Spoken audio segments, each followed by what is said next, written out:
Powerful people will never educate powerless people for what it means to take the powers away from them. For the aim of the powerful people is to remain powerful. This is the voice of the African teacher.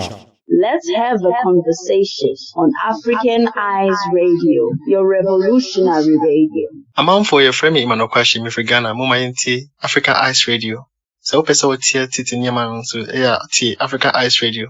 Good morning, and welcome to all the listeners near and far, young and old. You are now locked into African Eyes Radio, and we are on African time with your host, doing the most, THANDO MACOZOMA. I promise to always give you more, and I will never give you less. Nonetheless, we always have to start off our show with the greatest of success. Now, on today's show, we're going to be discussing the concept of soul ties. What are soul ties? How can you identify a soul tie? And if you do have a soul tie, how do you break from it? We'll have this and a lot more coming up on today's segment. But before we do, what I'd like for everyone to do is just hit us up on our WhatsApp line so we can hear your views, your reviews on the subject matter today. And the number is 079-089-3671. Let me repeat that again. It is 079-089-3671. Don't forget to also follow us on our YouTube channel. Subscribe to us so you can hear shows more like this and the previous ones that you hear before. And the name of the page, well, on our YouTube channel is African Eyes Media. And as well, we have a Facebook page. So please follow us and we'll follow you. And as well, coincidentally, it is African Eyes Media. We also have Instagram. So if you follow us, we'll follow you back with love. And our handle is African_Eyes_Media in small caps. Well, you know how it goes when we start off a show. Before any further ado, I want you to follow our tradition. You need to get your tea, you need to get your coffee, wrap yourself around a blanket, get close to the heater because you know it is winter. And don't forget, you are still locked into African Eyes Radio, and we are on African time with your host, doing the most, THANDO MACOZOMA. We'll be back after these few messages. Powerful people will never educate powerless people for what it means to take the powers away from them. For the aim of the powerful people is to remain powerful. This is the voice of the African teacher. You are listening to the revolutionary radio, African Eyes Radio. Welcome back, and if you're just joining us, well then you're in luck. You are now locked into African Eyes Radio, and we are on African time with your host, doing the most, THANDO MACOZOMA. Now, on today's discussion, we'll be focusing on the concept of soul ties. What are soul ties? How can you identify soul ties? What are the different forms? And if you do have a soul tie, how do you break from it? These are the things that are going out through my mind. So let's get down to business when I think about it. You know, soul ties is something that I feel is, it's been going around in the air, everyone's been talking about it, whispers behind the cracked doors, shadows coming out from the dark, and then you're like, something is going on. So I thought only best that you, the listeners out there, become my investigative journalists, and I am your chief and editor, whereby we put this discussion down. You give me your views, point them out. We are sitting down on the boardroom, and if we deem it fit as a council, then we'll air it out. So, soul ties, tell me more about it. In my point of view, soul ties, they always say it's a connection, a sexual urge, or so forth, but wait a minute. Think about it. It's not really that far.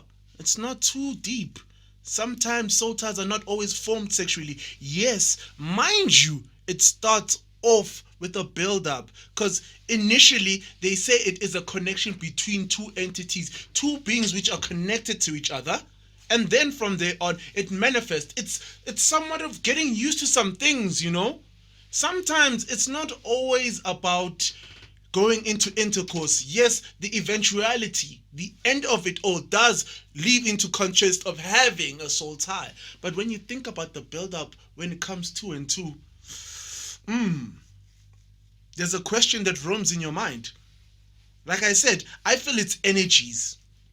We as people are entities. We are spiritual beings. We're something that manifests beyond that. You know what? Let me just break it down. Let us, you know how we do here in African Eyes. You know how we do here in African Time. You know, we break things down to the metaphorical word, to the tiniest atom. So let's look at it from this point of view. What is the soul? You know, we're breaking down the word. The soul is your personality or characteristics within the essence of your physical flesh. And once you should die, it will still continue to live on. It's your personality, your essence of who you are. It's what defines you. And then from there on, even if you should die, people say ongoing, you will live through the test of time, but not on the physical flesh, but in the spiritual realm.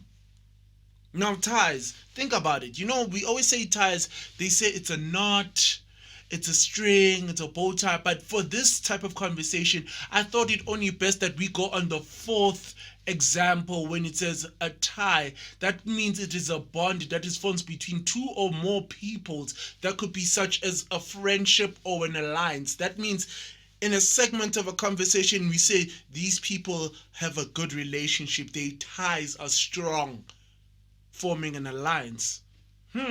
So this leaves the question, what are soul ties? We broke down two of the words, but in a merger, they say it is when one individual or two individuals actually have a connection on a spiritual level.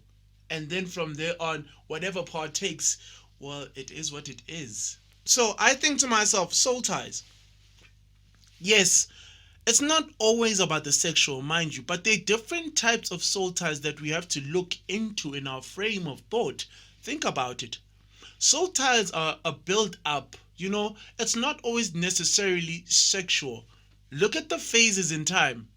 When you have a soul tie, okay, for me, for instance, a friendship. Have you always seen that concept whereby they say, if you want me to identify you, let me point out your friends to you and then you see who you are. That also works as a soul tie. But now this is a different matter. They say, okay, if you run with lions, then you must be a lion. So if you run with buffaloes, well, you are a buffalo. Do you get what I'm going with this? You have a specific group that you are in. It's the same thing when you dwell outside at home. Certain people that you go with, you create bonds, friendships, ties. But now those ties, you need to understand, they limit you. I'm not saying it's a bad aspect. Remember, there are good and bad aspects, attributes to this all. But now you need to understand, where does it impart? Where does it entail? On a good aspect, if you have work colleagues or if you have friends who motivate you, who push you to the best of you, that's a soul tie as well.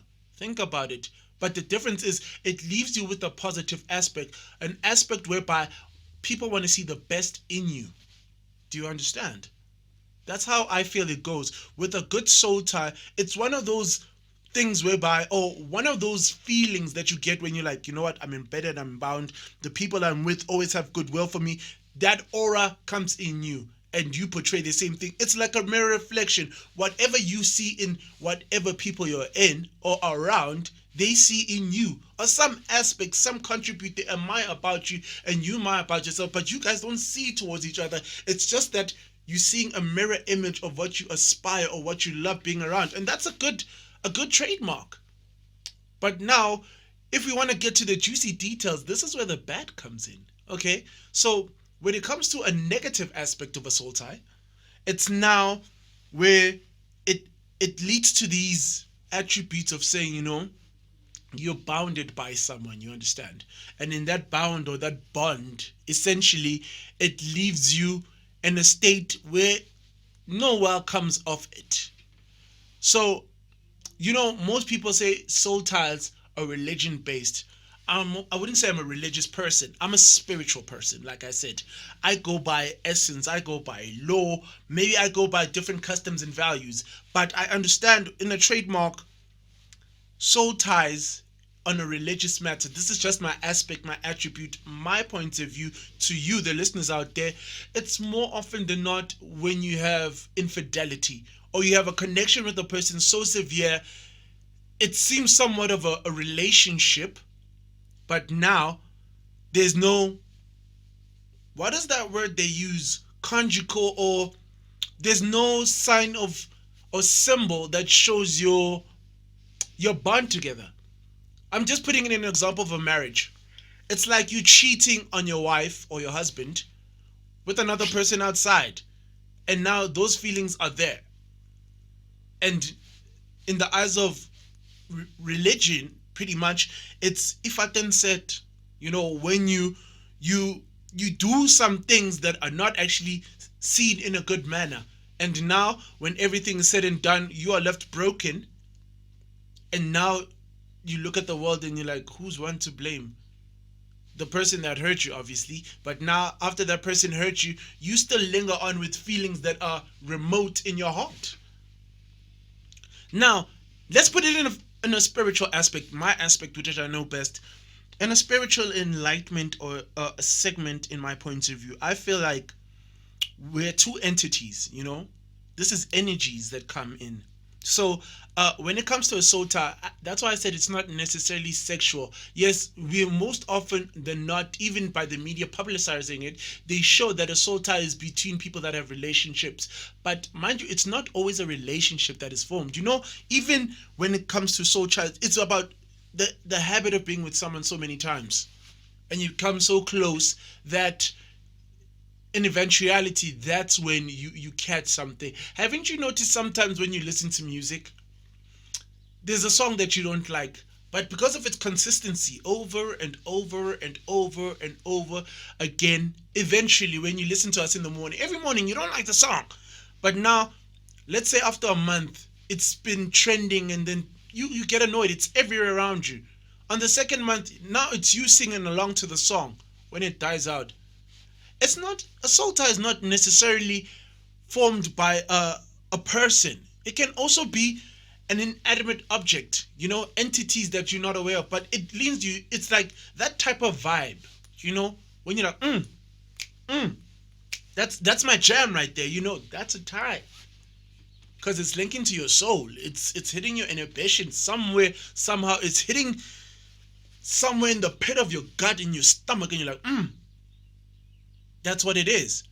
But now, you need to understand, we spoke about this. It's attributions as well, how they play a role. Good soul ties, bad soul ties. So we spoke, now it's about two entities becoming one. Now this is where the physical flesh aspect come in. In religion, they say, be wary of when it comes to soul ties. Because when soul ties come in, the whole thing behind it is that two fleshes must now become one. And for that to happen, it's not just about, more often than not, you always laying with a person. It's also about, like, as we said, the art of mating from Minister Farrakhan and his third laws, which the science of mating comes in. You have to be careful of the people you surround yourself with. It also applies when it comes to mating.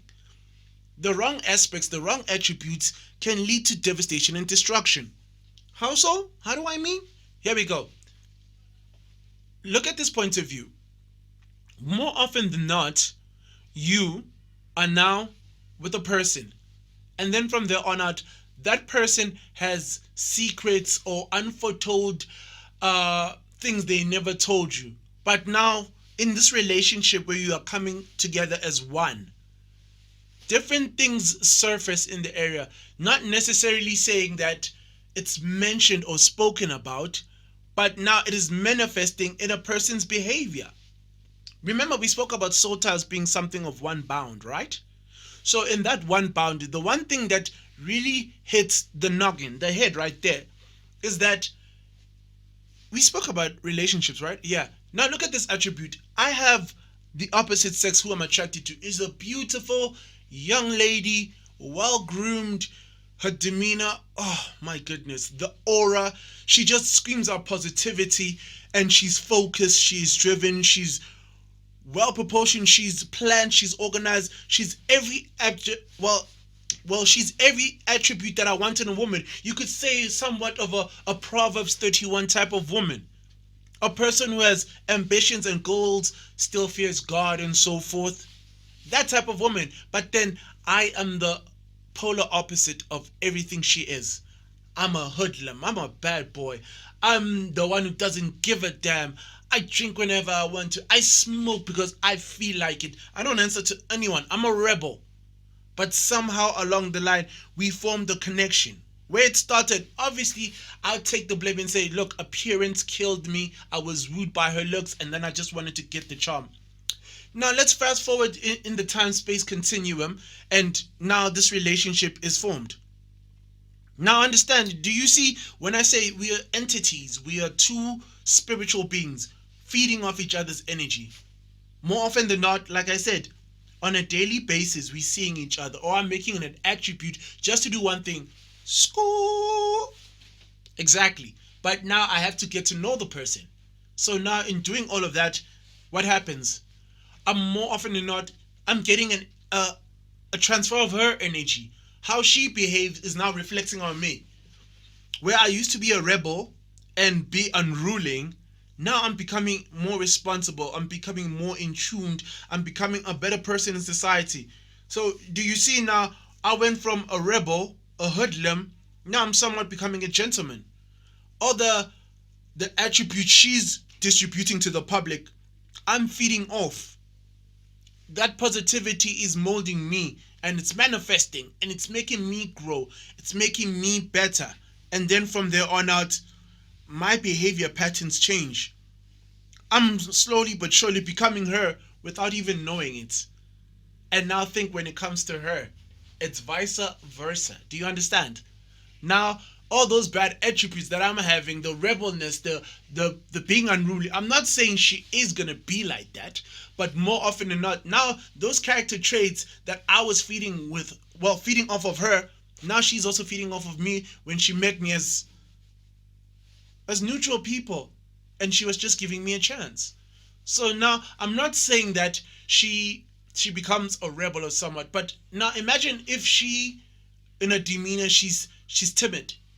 She's humble, she's soft-spoken, she doesn't want to lash out. She's always listening, she's always open-minded, she's always courteous to people. Now because of my indirect measures of influencing her through my behavior and my actions, she now develops this trait of smoking. She doesn't drink, she doesn't smoke, but now all of a sudden she's like, can I take a hit? I'm like, what?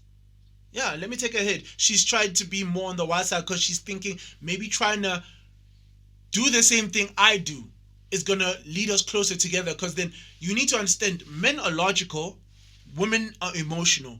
So she's going to feed into that tie. And as well, mind you, when it comes to ladies in a different aspect, they want a man in control. It's not always necessarily being abusive, but there's that thin line whereby you want a man to take control. You want him to say, hey, we're going here. That's fine. No, not in a way of being abusive, but that somehow it brings life into women. It's like that spontaneousness is like, whew, oh my goodness, yes, daddy, you know. And then from there on out, they go with that motion. They go with that motion. Particular traits. When she was soft-spoken, now she's outspoken. Some things where you would say she's timid, now I've taught her good aspects of her traits where she can voice her opinion without being scared. But then some negative aspects, more often than not, are the things that conquer in that type of relationship. Now, this is where the soul tie comes in barrier. Now we get into the aspects of good and bad. Now we're going to break down the formation. But you know what? Before we even go any further, I want you to hit us up on our WhatsApp line, which is 079-089-3671. That is 079-089-3671. I want to hear your views, your reviews on today's subject, which is soul ties. How do you identify them? What are the forms behind them? And if you do identify with that soul tie, how do you break from it? Are they good soul ties? Are they bad soul ties? Are they negative aspects or positive attributes? This is what we're going to be focusing on with you, the listeners out there. My investigative journalist, and I am your editor-in-chief, THANDO MACOZOMA, your host, doing the most. Don't forget to also subscribe on our YouTube channel, which is African Eyes Media, and as well we're on our Facebook page, which is African Eyes Media. And funny enough, we also have a YouTube channel Well, I spoke about the YouTube channel. My apologies. Correction on that. I mean, we have an Instagram as well. If you follow us, we'll follow you with love. And the handle is African_eyes_media in small caps. I'm sorry, right now I'm so hyperactive, I can't even control myself. The information that is coming in, everything that is swelling in. I just need to take a little more moments, just a little ad break, and then we'll be back after these short messages. So do not go anywhere. And remember, you are still locked into Africanized Radio. Africanized Radio. We on African Time with your host, doing the most, THANDO, MACOZOMA. We'll be back after this few. Let's have a conversation on African Eyes Radio, your revolutionary radio. Amanfoɔ yɛfrɛ me Imanokwashi mefiri Ghana moma yɛntie Africa Ice Radio. Sɛ wopɛ sɛ wotie tete nneɛma no nso tie Africa Ice Radio. You are listening to the Revolutionary Radio, African Eyes Radio. Welcome back to the show, and if you're just joining us, where have you been? You are still locked into African Eyes Radio, and we are on African Time with your host, doing the most, THANDO MACOZOMA. Now, earlier on the show, let's just have a quick recap. We are talking about soul ties. So we wanted to identify what are the forms of having a soul tie. So we found out that it's about two people becoming one, merging. So pretty much what it does, it consumes the person. You're always in thought of a person. And then secondly, every decision you make, you come second, that person comes first. And the third attribute when it comes to forming everything together is that your spiritual life becomes tainted or left aside and shunned, it's ruined. So now we also dwelled a little into the concept of good and bad soul ties, whereby hand in hand, the good attributes are the people who are around you, the people that motivate you to become better than you are, pushing you to the best of you. And then as well, we came to the negative aspect, which we are doing right now. The quick recap was that, you know what, there are attributes whereby people feed off each other and they become a mirror reflection of the opposite without even knowing it subconsciously. So right now we were talking about the build-up of what's going on, the positive and the negative attributes of what people mimic because of what they're so used to and accustomed to by adjusting, you know. Now, where does the bad attribute fall in? This is it. Yes, it is a build-up of getting to know someone and mimicking their behaviors without even knowing it. Taking certain attributes which you are fond of and you are unaware subconsciously of what you're doing. But now where you see the deal is when it becomes sexual. And most often than not, for the ladies out there, you immediately get a soul tie. Because now it's your DNA and the person who's in you merging into one. And then from there on out, they say more often than not, whatever he leaves behind, he leaves a part of himself in you, and pretty much you give him the same. But in most male attributes, it's more conglomerate, because then they feel like they don't get soul ties, but men do also get soul ties. It sounds disgusting, but for a woman expectation, you think about it, more often than not, you get soul tied when a person's in you. But it doesn't necessarily mean that's the only way. Even when you kiss a person, funny enough, do you understand the exchange of saliva? I apologize, it is disgusting, but it is true. Because now you're bearing each other's saliva, your DNA spectrum is merging. Slowly but surely. And they say the bond of a soul tie gets deeper and deeper and deeper after every sexual act when you're with the person more and more and more. Now, what becomes trialing of this is that this is the attribute or the aspect that comes together in my mind. Now, I am in question and using my example about the gorgeous woman I am with who's young, ambitious, innovative, and I'm unruling, the polar opposite of everything. Now, what if I was carrying an STD or an STI?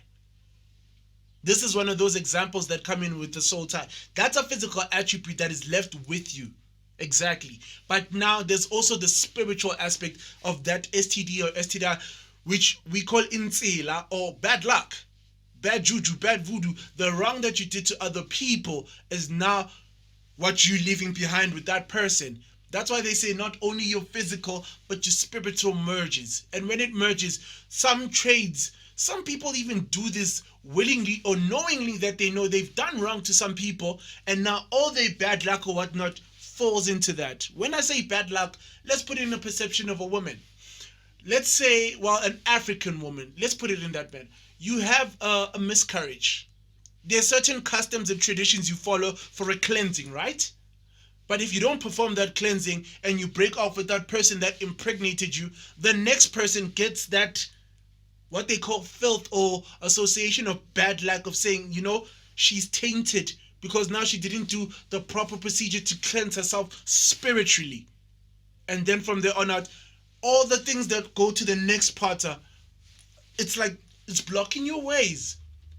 They say most things that you manifest from your mouth come to life.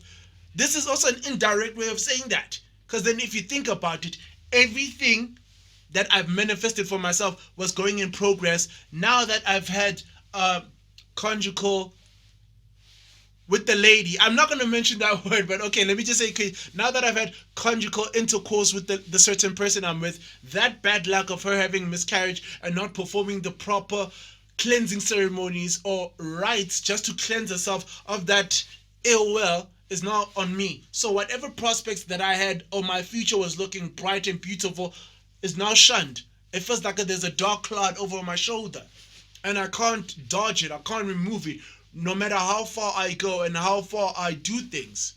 So now this begs the question to all the listeners out there, you the investigative journalist and me the editor putting in your mouth. How do you break a soul tie? So I thought, like, what, there are three solutions for me. Well, it's actually one part and parcel, but it's just that you have to just break it down for yourself. There's so many ways. There's even he says or she says of what's going on. But I thought my point of view is one different perspective, and another person, which I will mention as Mrs. X, said this.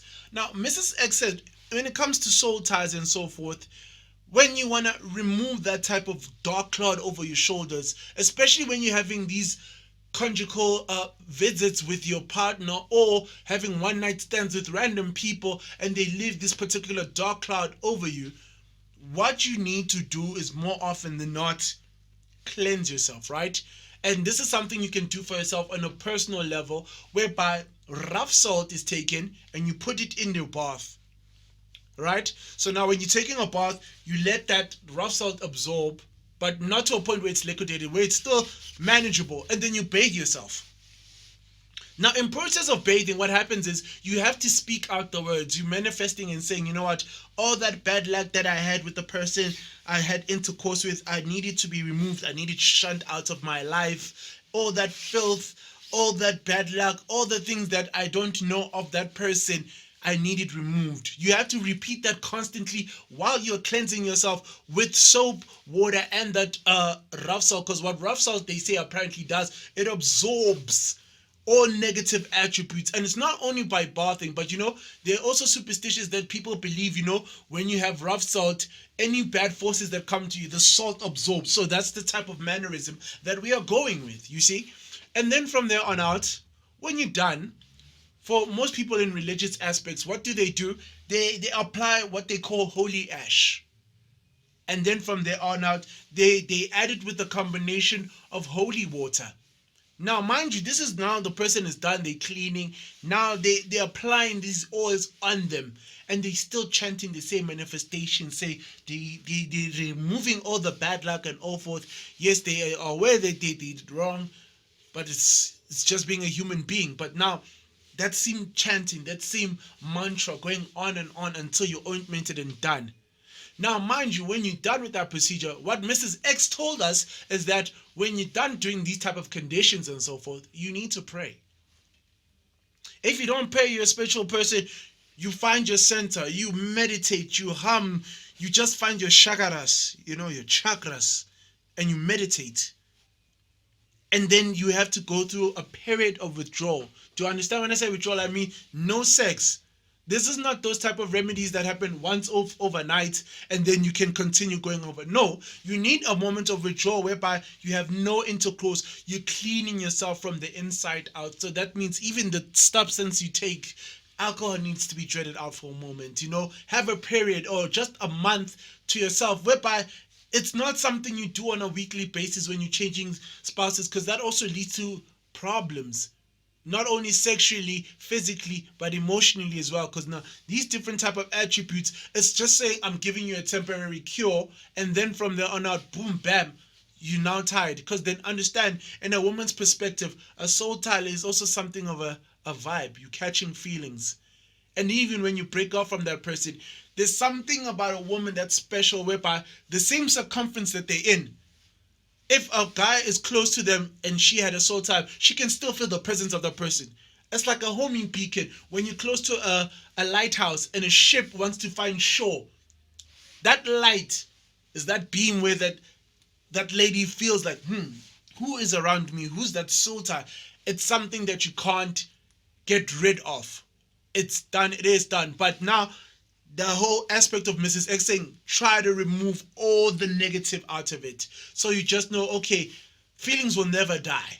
They'll always be there, even if they're hidden and buried. But all those negative attributes where you do it is how she would go by it. And if you're more of a traditional, Mrs. X also advises that the same cleansing ceremony, you clean up and so forth. But there's something called incense. I don't know the direct translation, because when you put it in traditional aspects, we call it impepo. This is incense whereby now you speak to your ancestors if you're not a religious person. And then from there on out, instead of burning that incense, they say you boil it. That would be working as a replacement of the holy ash and the holy ash and the holy oil. But now you boiling it up into liquid form. And then from there, whatever left or ointment that's left or liquid that's left, that's the one you apply on your body, and still reoccur the same mantra and the chantra about you don't want these jujus, you don't want this bad luck, this dark cloud over you. That's how Mrs. X go. But now I need to speak to you, the listeners out there. This is my point of view of how simple it is for you to just, cut a soul tie. We go. 1. Identify the problem. It's simple and clear. You identify you have a soul tie. It's pointless to say, look, you're going to cleanse yourself of a soul tie or something if you're not even aware that you have a soul tie. You need to look at yourself reflectively and say, you know what, this thing's been a problem for me, or I'm catching feelings, or something in my spirit is not working well with me ever since this certain period of time of what happened. So that's what you do. Identify the soul tie and then confess it. Most often than not, I feel like when you speak to yourself internally, at least now you're self-aware of what's going on. When you confess it, it's not necessarily that you have to confess it to people. Some people like to confess to their circles. That's why you have a group of friends. But now you have to be careful about that selective circle as well. Because now, when you do this, it's trying to set you free. So I think it's just best to, if you're a person who's religious, identify what a soul tie is, use your Bible, confess to your God, and pray. But now, if you're a spiritual person like I am, look into your center. You're trying to identify your problem. So you're dwelling in your thought. You're trying to conversate with your spirit. You're trying to find out. And then from there, once you've identified your problem and seen it, the second point is cut off all ties and communication. This applies on both aspects, religious or not. When it comes to a soul tie, in my point of view, once you've identified it and confessed it to yourself and you're self-aware, now this is my problem, cut off all ties. Now, most people find it hard to do that, but then I think the particular soul tie that you have in your life, it's simple more often than not. If you're a lady, most women in mind, when they speak of cutting off ties and communication, you pretty much need closure. So end your line of communication. Go up to the person, find out where you stand, find out what is going on. If you're not happy with it, cut off all ties and let that be your final chapter with that person and that connection as a soul tie. End of any little communication with that person whatsoever, and then move on with your life. Now, third and final one, which I feel like is the most important, remove all triggers. Any objects that remind you of your soul tie, remove it. Because in doing that, it goes back to our second point, whereby now you need to focus on yourself. You cut off all ties, you cut off all triggers of that particular person who is the soul tie. You focus on yourself. That's why that withdrawal moment comes in, and I agree with Mrs. X when you say there comes a withdrawal progress whereby, I'm not saying it happens overnight, but then, you know what, 3 weeks to a month, you're trying to get your life together. So it's going to be pointless now when you get out of one soul tie, you go into a rebound phase, and then you add in another one. Because now the problem is with soul ties, I feel like more often than not, it's a person trying to fill in a void which they have inside them, not understanding the value of who they are. The value of yourself is more important than anything around you, anything in the world. The first law, I feel, or the first commandment that should have come out is that you need to love yourself. That is a direct commandment that I feel that even the heavens would agree with. You need to love and value yourself. Because how can you love someone else outside? That's how soul ties are conquered. When a person lies and says, I love you, how can you love a person when you don't even love yourself? How can you apply that same method of madness when you don't even understand the value of who you are? And then you look for it in someone else. Ooh, that was prolific. Apologies, that was the excitement, but that's how I feel most often than not. Things happen. Sometimes focusing in yourself, having that self-love, having that self-focus and dedication, that diligence of being consistent to you, and you only accountable to one person, yourself. If you can look at yourself in the mirror and being content with who you are, more often than not, I feel that's how you cut off a soul tie.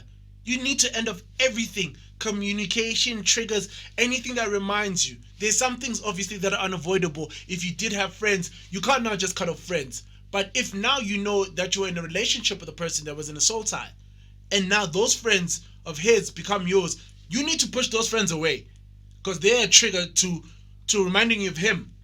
And it's the same thing with the opposite sex. If you have your girlfriend who became a soul tie, now her friends become yours, you need to push those friends back and like, please, I need my space right now, because when I see you, I see her. When I see her, I see him. You see what I'm going with it? Cut off all ties. Focus on yourself. Try to improve yourself. Heal yourself. Give yourself time to breathe. You might even discover something new. But I don't know. This is my conclusion. And I apologize because time is running so fast and I even forgot myself. But don't worry, there's still more coming up. Don't forget, I'll be here with you same time, same place tomorrow. And is your host, doing the most, THANDO MACOZOMA. I promise to always give you more and I will never give you less. Nonetheless, we have to end off the show with the greatest of success. But don't forget, the conversation never ends. So continue to hit us with your views and reviews on our WhatsApp line, which is 079 089 3671. Let me repeat that for you one more time. Our WhatsApp line is 079 089 3671. Don't forget to also follow us on our Facebook page, which is Africanized Media, and as well subscribe on our YouTube channel so you can hear shows like this, so impactful, so moving. It's a movement when you're coming in, and the name is as well Africanized Media. Don't forget, we're also on Instagram, so if you follow us, we'll follow you back with love. Our handle is African_eyes_media in small caps. You know what? I hate to go, but it's been a pleasure. And I always have one thing to say to you. Mashallah, we're done. God bless. I love you. Have a good day. We out.